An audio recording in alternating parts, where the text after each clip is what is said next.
વિરમગામ પંથકમાં ચાલતા ગેરકાયદે માટી ખનન પર ખાણ ખનીજ વિભાગના દરોડા પાડીને લાખો રૂપિયાનો મુદ્દામાલ જપ્ત કર્યો હતો.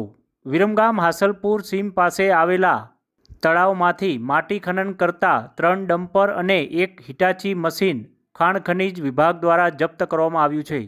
ખાણ ખનીજ વિભાગની ટીમ દ્વારા દરોડો પાડીને હાસલપુર શેરેશ્વર તળાવ પાસે ગેરકાયદે માટી ખનન સામે કાર્યવાહી હાથ ધરી હતી. ખાણ ખનીજ વિભાગે આશરે કુલ રૂપિયા 92 લાખનો મુદ્દામાલ સહિતની મશીનરી જપ્ત કરીને વિરમગામ રૂરલ પોલીસ સ્ટેશન ખાતે મૂકવામાં આવી હતી.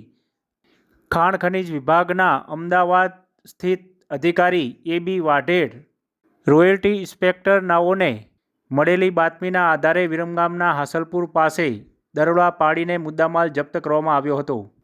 વિરમગામ પાસે હાસલપુર પાસે માટી ખનન કરતા અને મશીનરી ચલાવતા મોટા ભાગના લોકો અન્ય જિલ્લાના હોવાનું જાણવા મળ્યું છે.